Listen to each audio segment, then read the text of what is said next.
Lagos State Police Commissioner Hakeem Odumosu has fired back at those raising doubts on the way the Lagos State Police Command is handling the Chidinma Ataga murder case.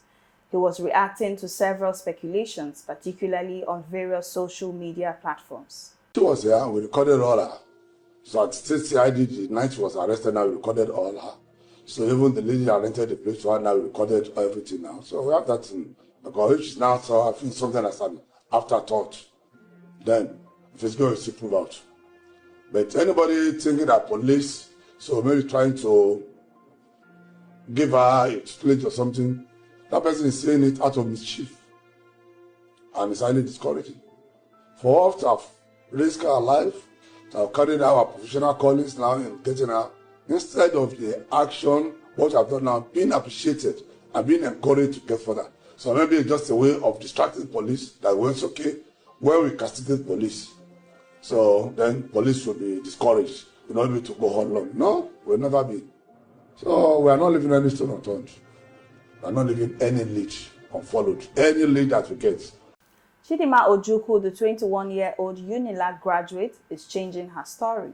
It's quite busy, like a busy person. I would say that at some point in time, got to know that he likes to carry girls, and he smokes, he drinks, and takes drugs also. So I don't know deep about him. His character, he gets angry easily. He has issue with his wife, but his children is what is targeted as family man. He wasn't into happy married life or something. He was just more of catering for his kids. I can't remember some of his friends that I met, but remember their faces kind of really, or their names, but I've met two people that I said friends something. I don't have 10 million in my bank account, so I have 400 or 500 accounts. Michael gave me his laptop. He had 2 laptops, so I told him that I wanted laptops, so he gave me one. And that's what I sold to get the money. So it's a Mac Pro. I wasn't doing ushering when I was with him anymore.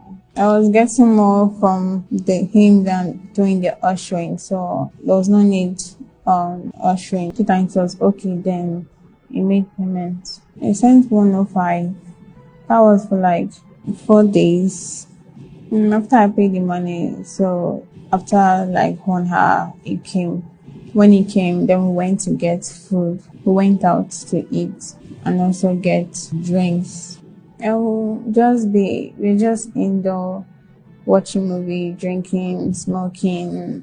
He woke up before me, but I was still feeling sleepy and dizzy because of the smoke, drink, and the drug.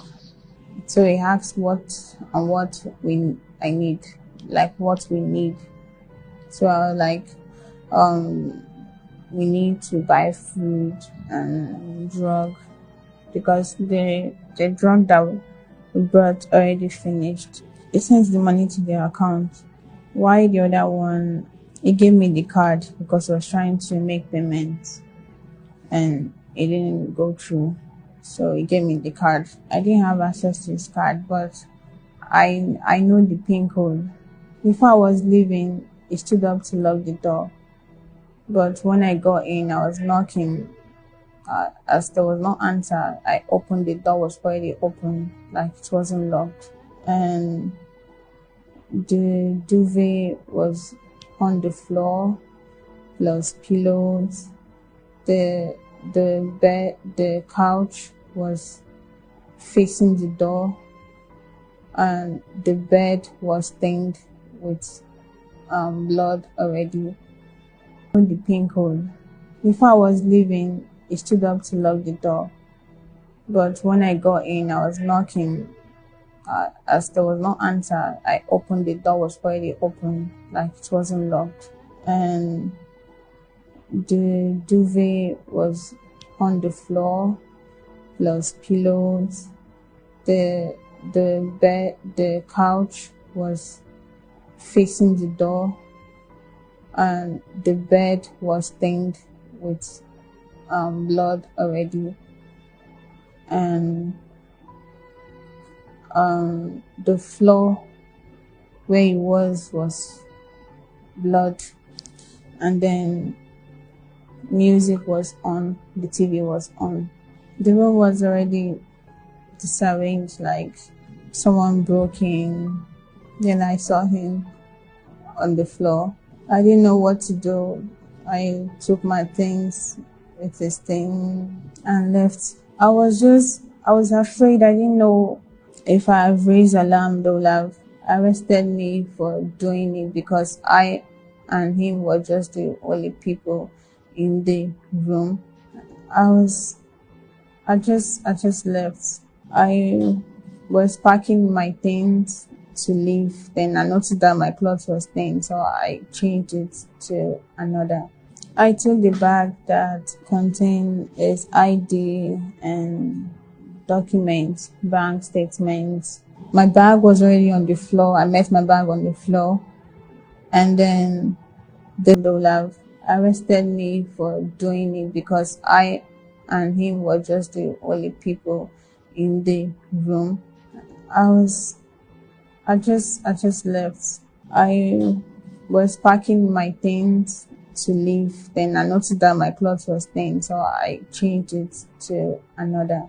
I took the bag that contained his ID and documents, bank statements. Cousin and friend of Michael, Ataga Usifo, opened up on the incident. Usifo is the third son in a family of 4. He has 2 elder brothers and a younger sister, and his siblings, they all live abroad. And Usifo grew up as a child who was raised by very good parents in a Christianly manner, and he is a guy who's always had business in his DNA. He's always liked to do business. But what I'll tell you about Usifo is that Usifo is very respectable. Usifo will never hurt a fly. Usifo loves people. Usifo goes beyond the immediate family to know his cousins, to know his uncles. I've had the very regrettable privilege of seeing that dead body 5 times. My cousin's hands were tied so badly that the rope entered his skin.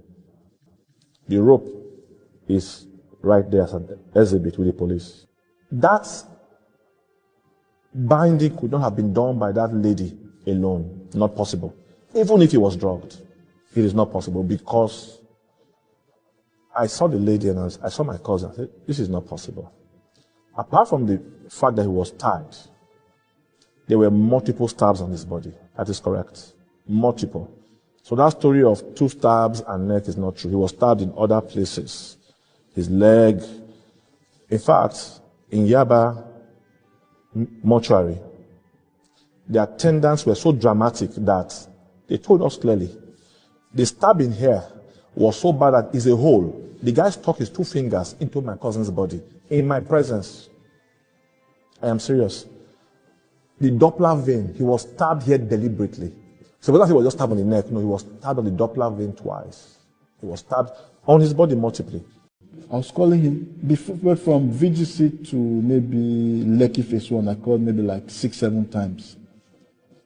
He did not pick his call. He did not call me back. Then this was about maybe 2 o'clock in the afternoon. Then at about between Lekki phase 1 to Banana Gate, I called maybe like another 15 times, because I would need a code to get into the estate. So when I got to the gate, he still was not picking, so I called somebody else to give me a code. So I entered the estate. When I got to his house, I didn't even enter from the gate because there's a transparent gate. I saw that the Hilux was in, his Toyota Hilux was in the front of the house, but the Range Rover was not there. So I called his PA, where is Usifo. He said that he came to Banana that morning. The cook told him Usifo went out, left the house on Sunday, and was not back at that Tuesday morning. So I said, okay, have you asked Rahman, one of his business partner, and have you asked Rahman? He said Rahman said the same thing, that he has been calling him. He has not picked up his phone till that time. but he sent a message. So I was like, okay. So I said, okay, maybe when he's ready, he will call me back. I now got to VGC. I now met Gambo and the partner, Rahman. I said, show me the messages. So they showed me. And I said, because one, he's not a message person. He's a talking person.